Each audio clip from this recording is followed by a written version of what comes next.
Sana manganak na to ulit. Lah. Ti. Ti. Ti. Isi.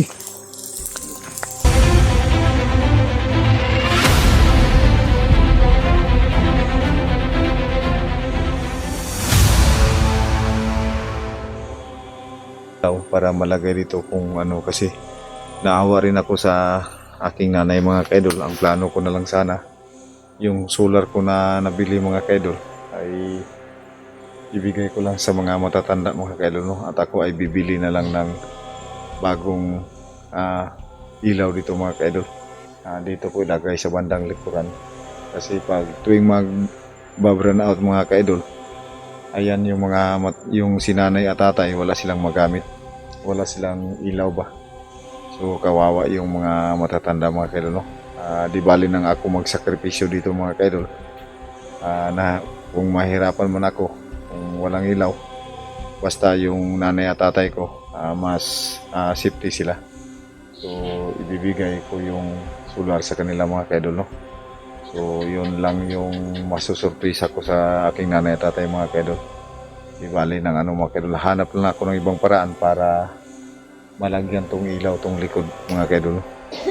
At saka sana yung yung ng mga candle ko mga kaidol. So dito wala pa ring ilaw, medyo madilim talaga mga kaidol, no? Madilim talaga.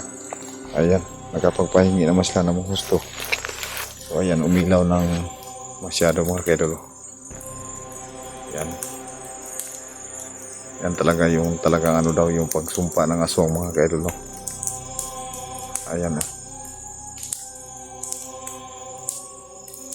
sobrang ilaw mga kaidol. Kaya dito yung mga kambing ko mga kaidol. Sana manganak na to ulit. Lah. Ti. Ti. Ti. Isi. Ayan mga kaidol. Ayan. Naririnig naman natin yung busis mga kaidol. Yung sabi na wak-wak. Iba na naman ito mga kaidol. Yan, kung naririnig nyo kanina yung busis na parang gumaganon, wak wak wak wak wak. Yun po narinig ko mga kaidol. Pinailaw ko yun. Sana makatulong talaga yung mga kaidol.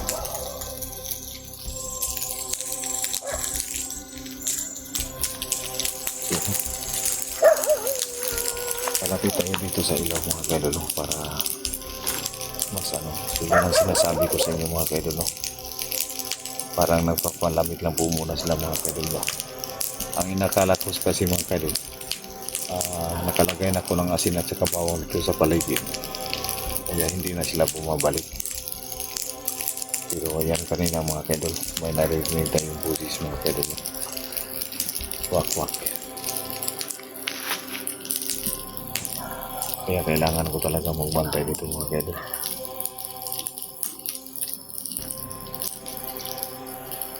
Kasi ang sabi ni nanay,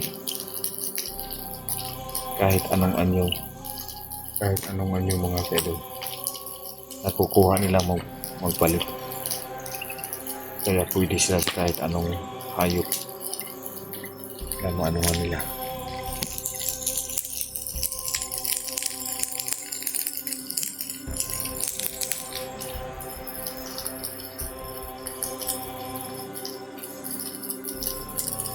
So yan, lakas yung ng gulong mga kaidol. Sigurado po tayo na hindi makakalapit yan dito.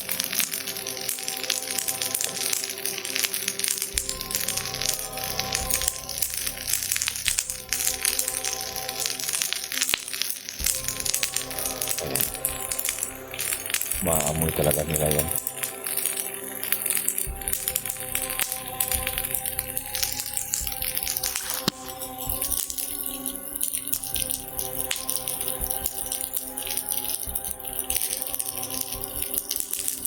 sana mga kaidol, tapos na tong ano mga kaidol ba, kasi nahirapan na po talaga ako mga kaidol. Titignan natin ulit. Diyan kanina narinig natin yung busis.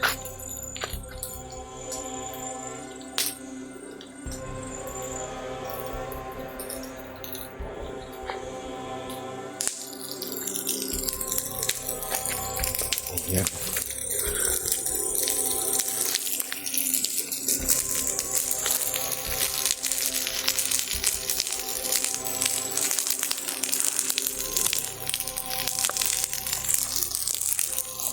Yan. Sigurado po tayo hindi makakalapit yun.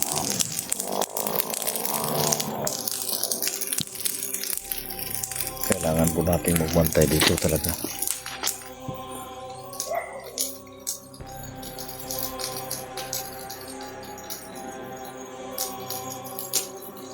Isang bisis na po yung nakita na narinig natin yung busis mga kaidol. Yun ang sinasabi ng ano, busis ng wakwak mga kaidol. So sa mga nakakaalam dyan kung ano talaga yung wakwak, ano ba kaibahan ng wakwak at saka yung aswang, sana po malaman ko po mga kaidol. Kasi hindi ko po alam kung ano ang pangontra sa ganyan mga kaidol. Kasi naririnig po natin kanina mga kaidol yung busis. Ang narinig ko mga kaidol, ang sabi niya wak wak wak wak.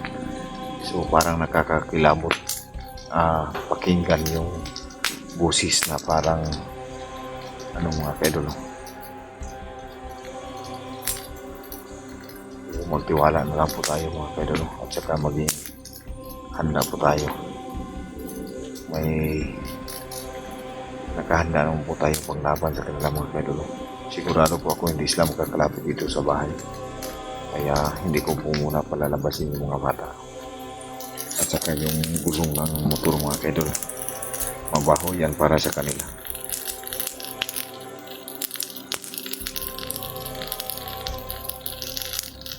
Sobrang lakas ng ano mga kaidol.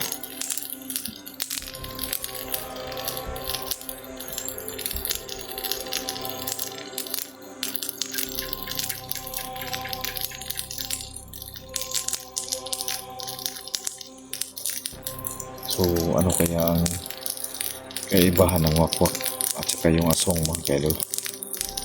Kasi wakwak yung naririnig natin kanina. So kailangan natin mag-ingat.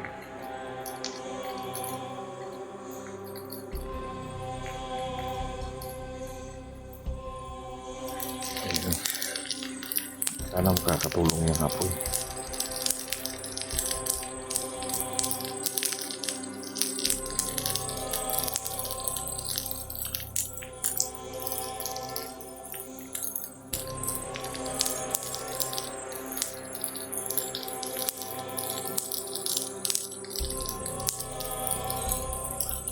So sigurado po ako mga kaidol, tulog na si nanay at tatay ngayon.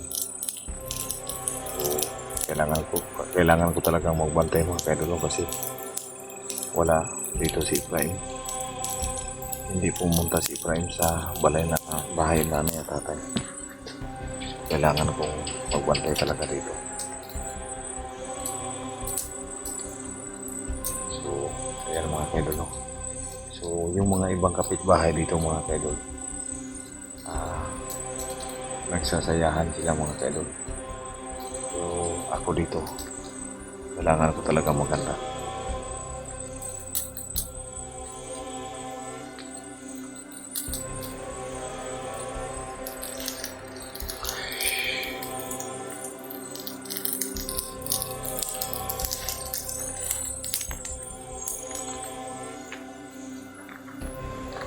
Ibang ano naman po mga kaidol.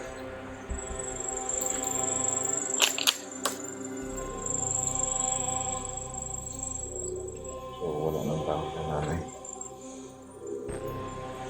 So may mga busis talaga mga kaidol. Ayan. Sabi kasi ni nanay, Pag makakarinig tayo ng ganito, huwag tayong panghinaan ng loob. Huwag tayong matakot.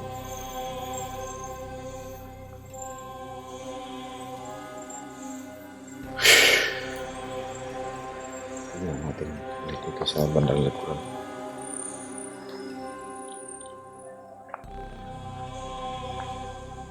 Yung nakaano.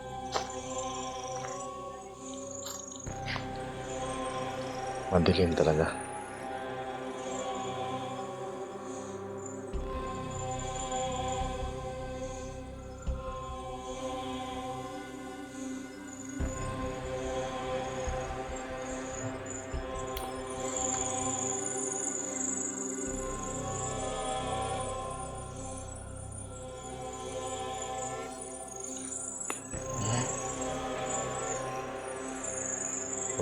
Hindi muna ako diretso doon mga kaidol. Parang may namataan ako mga kaidol, no? So dito muna tayo sa may ano mga kaidol, may apoy. Dito tayo sa may apoy.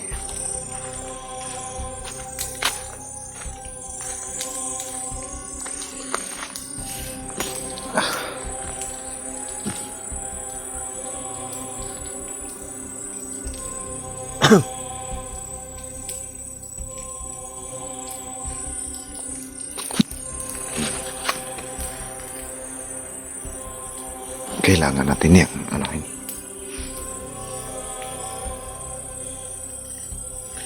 Ilalagay pa natin yung isa mga kaidol.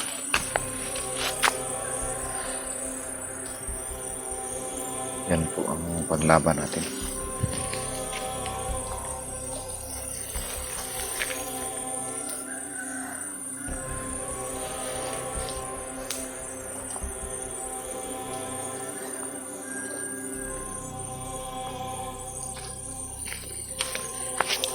Lumakas yung apoy yun.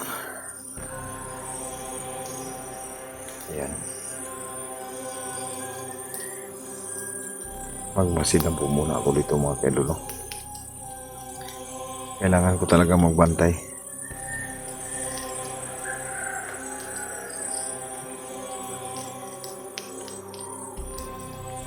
Ayan. May mga narinig talaga na ano,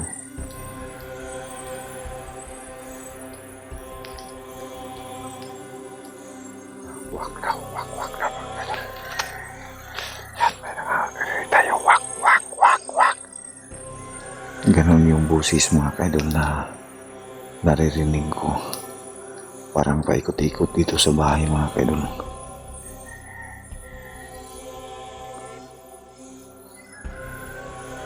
Yan.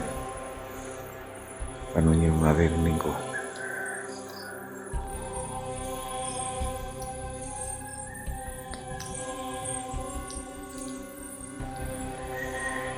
Yan, andyan pa.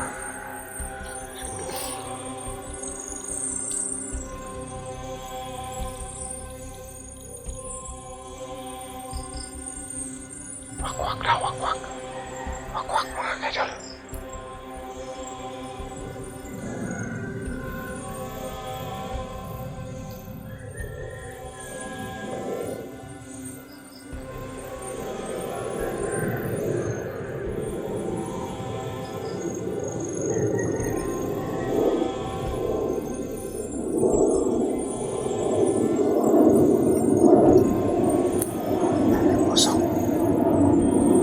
Iba talaga yung nararamdaman ko ngayon mga kaidol.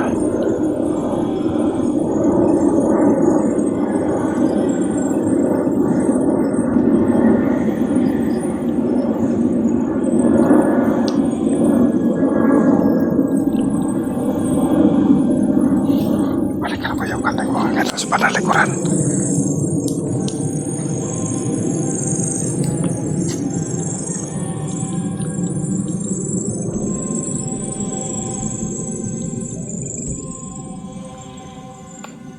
Yan dito, sobrang dilim dito mga kaidol. Tingnan natin siya itaas ng kahoy.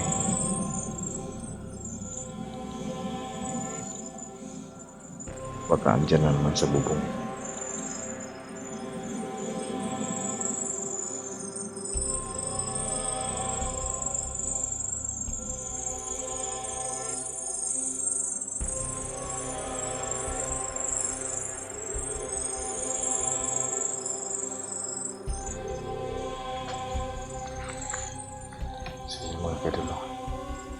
hanggang dito na lang po muna yung video natin. Kasi kailangan natin ihanda yung mga ibang kagamitan natin panlaban sa kanila mga kaidol. Kailangan ko talaga mga kaidol. Maraming salamat po sa inyo lahat mga kaidol. Abangan niyo po mga kaidol yung susunod na mga pangyayari dito sa aking itira mga kaidol. So sa ngayon mga kaidol, ngayon ko lang napagtanto mga kaidol na binalik-balikan ako dito mga kaidol kasi nung una mga kaidol ay nasugatan ko yung aswang, nabaril ko yun, natablan pa siya nun. So kaya hindi ako tinantanan nila mga kaidol. So yun mga kaidol, abangan nyo na po yung susunod ng mga upload ko na video.